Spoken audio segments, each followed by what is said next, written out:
Welcome to another episode of the Burg Podcast, where we talk about all things Hattiesburg, Mississippi.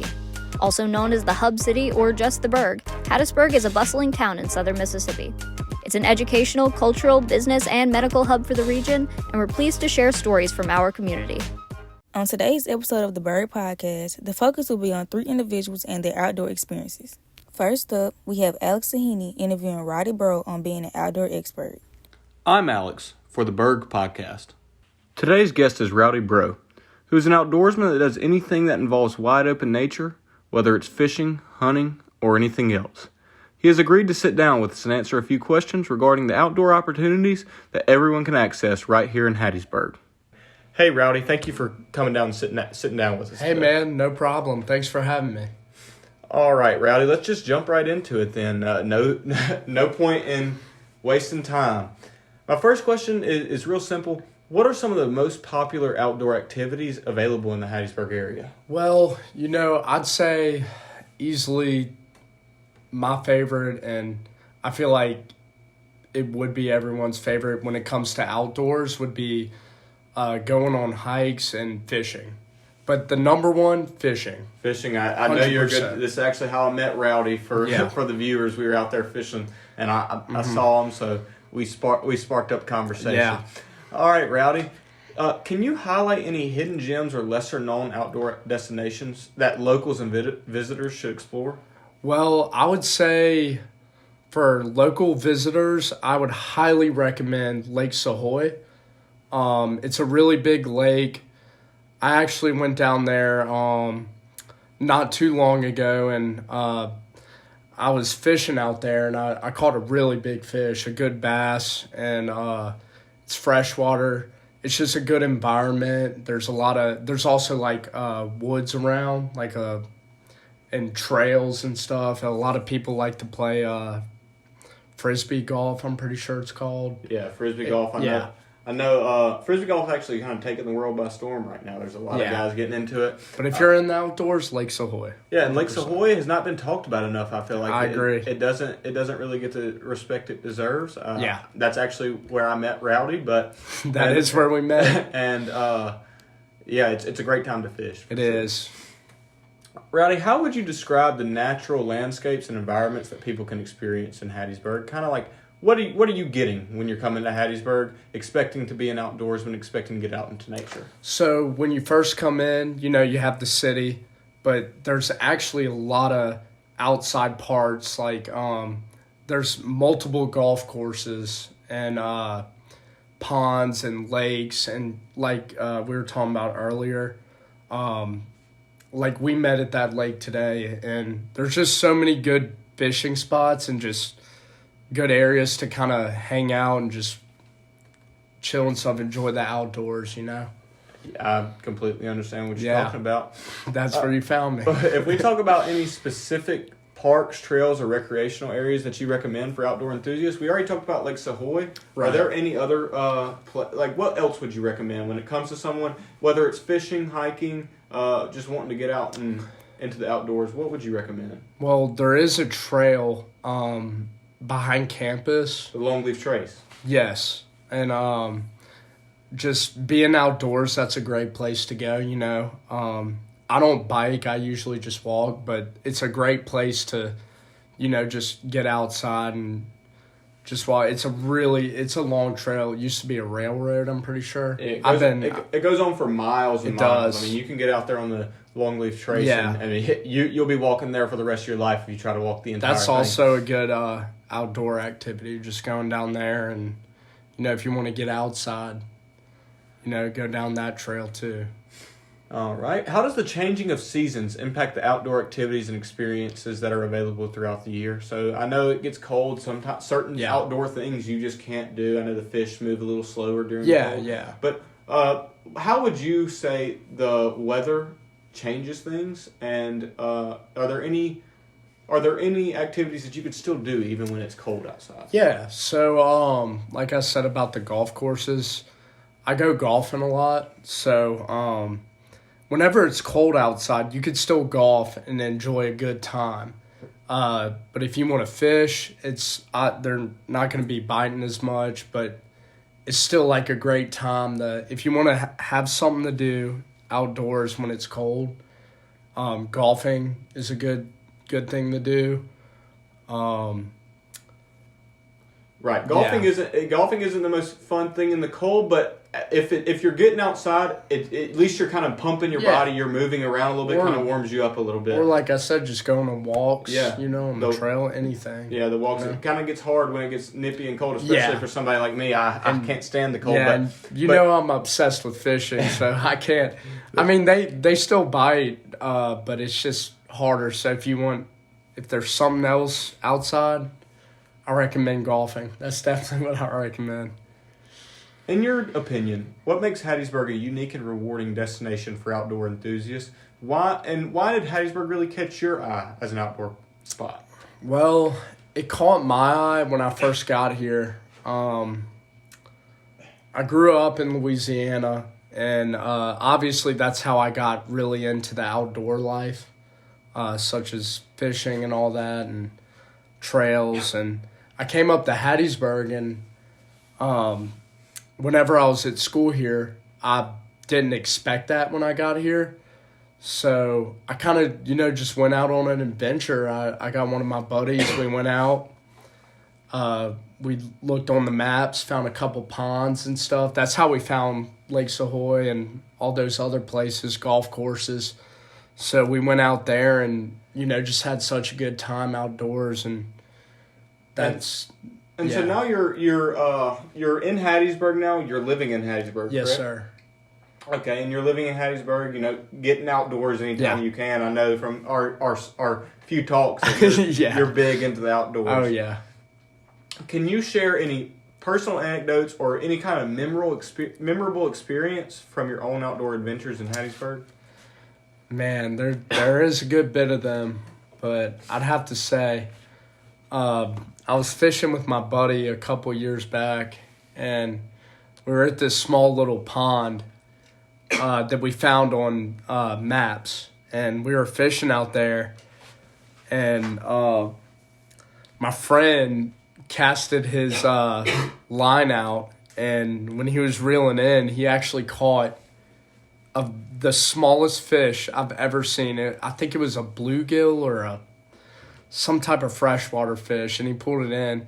It was the smallest fish I've ever seen, but it was so cool because, we were out on an adventure, casting around the pond, and it was I wasn't expecting that, but also, it gave me a sense of, wow, being out here is fun, Right, there's always a surprise when you're out there. Yeah. At the end of the day, really, you get it's out there. Awesome.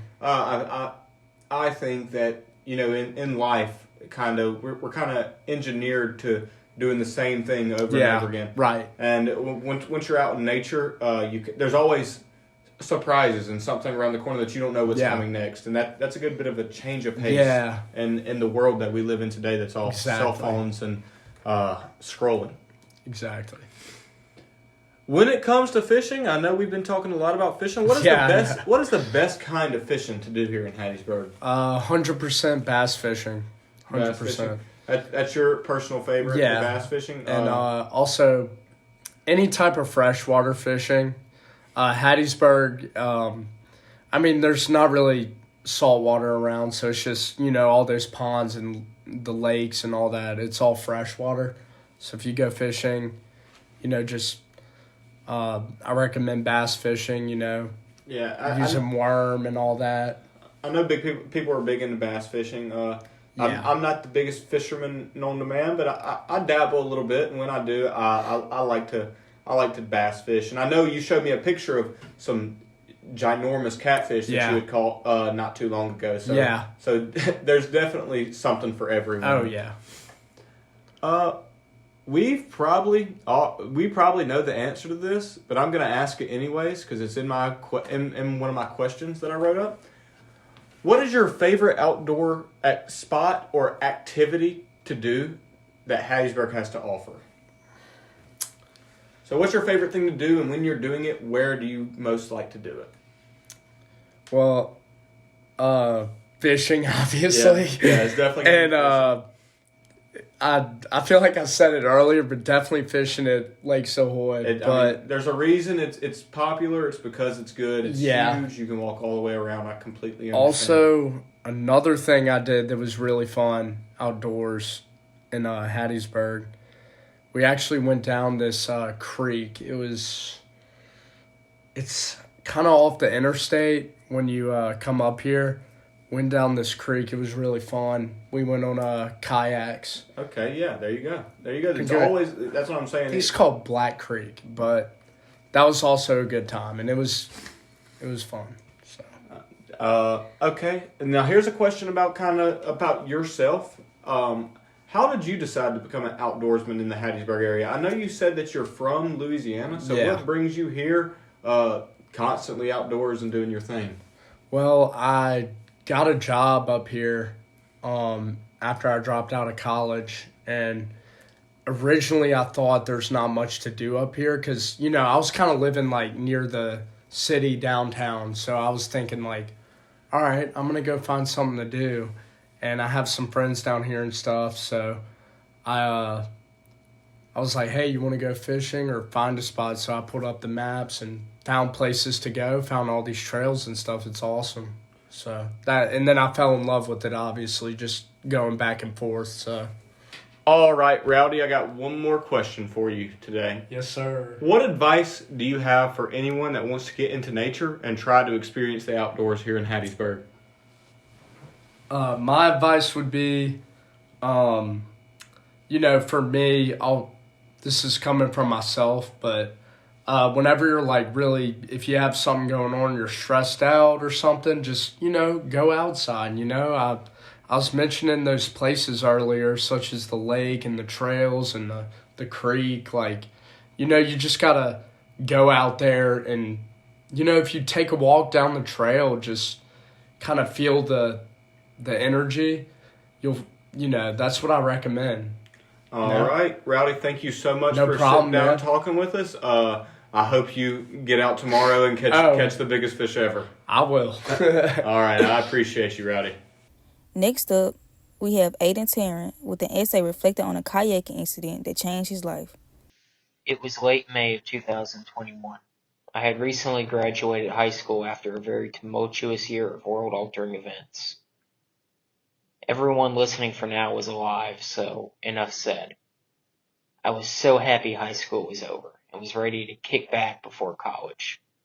One of the opportunities I seized upon was to partake in a kayaking trip. Really, though, I was volunteering for a job.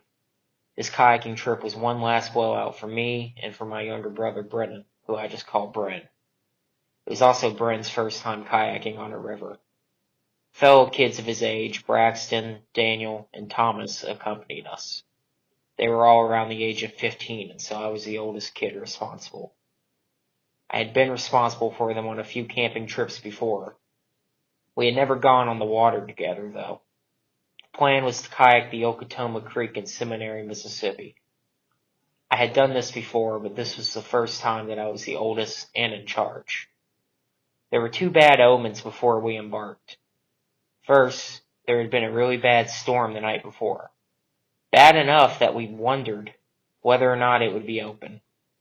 Braxton's dad called and was told it would be. The only worry would be the rougher waters. The creek is only class 1, so I didn't think much of it. With that sign of approval, we departed and arrived at the rental. To get on the river, they load everyone up on a bus. As we sat there on the bus, Daniel pointed out something he saw under his seat. It was a dead rabbit. We thought this was funny and were really fascinated by it. Later, Bren joked that it was a warning. We got on the river, and it was the roughest it had ever been for me. In terms of actual difficulty, it was still relatively low. But I only had so much experience. The biggest problem wasn't the roughness, though. It was the mass amount of trees that had fallen due to the storm. Bren had little experience with kayaking, so we shared one. Our first encounter with a fallen tree came when I misjudged a turn and the edge of the boat bumped it. This resulted in us flipping out, something that had never happened to me. I knew at that moment this was going to be difficult. I stated that this was a mistake and that we should get off somewhere. Bren turned to me and said, "Aiden, the only way we get off is by finishing." Unfortunately, he was right. Once I got used to having to avoid fallen trees, Bren and I didn't have to worry about flipping. Thomas didn't have to either. He was the odd man out having a single kayak and was honestly the most experienced kayaker in our group. Unfortunately, Braxton and Daniel were the only two in the group who did not seem to take the situation as seriously. They had already flipped countless times, but that wasn't stopping their fun. The final nail in the coffin came when Daniel jokingly stood up in his kayak and started shaking it. This immaturity resulted in them flipping once again, except this time, their kayak would get stuck in the fallen trees, and once we were past it, there was no salvaging it. I felt extremely nervous about this. While they seemed to have more fun without their kayak, I knew this was not safe. Despite this, the worst they got were a bunch of bad bruises from hitting tree branches and big rocks. "What's that old guy doing?" was jokingly shouted by Thomas. Braxton and Daniel responded with laughter as they were pushed down the river with their kayak nowhere to be seen. I looked over at this old man up ahead of us, and he had flipped out of his kayak. His life jacket ropes had gotten caught in a fallen tree's branches. He was on his back and was getting closer and closer to being submerged. As I was putting this all together, there were two adults not far behind us, and they shouted at us, "He's drowning!" The mood went from laughing about some old man flipping over his kayak to a complete emergency. Our whole group immediately rowed over to him. Luckily, the adults directed us exactly on what to do. We all took our long paddles and formed a line with them. The old man grabbed hold of the one in front, and our line pulled very hard to get him out. The old man was of course thankful to all of us, and I'm just glad those two men were there, because I honestly don't know if we would have been able to save him. He was caught up in those multiple branches, and I'm not even sure we would have put together that he was drowning in time and would have probably passed him up. Fortunately, that was the last close call I would have to face on this trip. I cannot tell you how happy I was when I saw the end point ahead of me. While the other three seemed disappointed that it was over, Bryn and I were relieved. This was Bryn's first and only time doing this. I was just overjoyed that everyone was safe given the circumstances. Due to the fact I had a large responsibility as a young person, I was extremely challenged, especially when I wasn't prepared for them. I guess that's what challenges are for, though. You're not always prepared for them, and you need to find a way to defeat them. I used to love kayaking when it was smooth, calm, and low responsibility. Ever since, though, I've had no desire to do it again. While I miss having that sort of fun in my life, this scary and dreadful experience ruined kayaking for me. I'll never do it again. I'm Aiden Tarrant for the Burg Podcast. For our last segment, let's hear from a 23-year-old who's doing it all. Many people have interesting careers, but only a few chose a professional path that requires them to face their biggest fear time and time again. And of those who do, even less are juggling being a full-time college student at the same time. Here's Greta Graves with the story. William Davey is a junior at the University of Southern Mississippi and a United States Air Force veteran. Davey is a part of the Air Force Special Warfare. His position of service requires him to master certain skills that most people could never dream of, one of which is jumping out of airplanes tens of thousands of feet above the ground. I'm currently serving in the Air National Guard. I am designated as a paratrooper, so typically 10 other dudes with you, and you guys all line up. You have a instructor to ideally have everybody jump out so that everybody lands over the landing zone so that they can get to the proper landing zone and not end up in a tree. Davey explains that the feeling that comes with skydiving is like no other, physically and mentally. When you jump out, you immediately just feel all that wind hitting you, and you're just like, you're being hit by hundreds of miles per hour of wind. It feels more like you're going out than down, at least initially. While being a professional freefaller would make most people seem pretty interesting, Davey has a particular fear that makes him an especially captivating case. So me personally, I am terrified of heights, but it's something that I had to get over, and I honestly just think about anything but the fact that I'm in an airplane about to jump out of it before every single one of my jumps. On one of my jumps, actually, I hit the side of the airplane. I'm very lucky to have been wearing a helmet because it knocked my helmet off. While Davey certainly isn't afraid to talk about all the hard parts of his job, when we asked him what his favorite part about skydiving was, here was his response. Landing. And typically they have good food for you to eat at the bottom. And as for the interesting people that Hub City seems to be full of, Davey is definitely a perfect example. He also has a great icebreaker fact to share on the first day of class. I'm Greta Graves reporting for the Burg Podcast. Thank you for tuning in to the Burg Podcast. This podcast is totally produced by students in Dr. Dave Davies' MCJ 344 podcasting class in the School of Media and Communication at the University of Southern Mississippi. Producers for this episode are Madison Calkins, Sydney Stokes, Michaela Williams, and Denari Washington. Music from Upbeat. See the link in our About page for more information.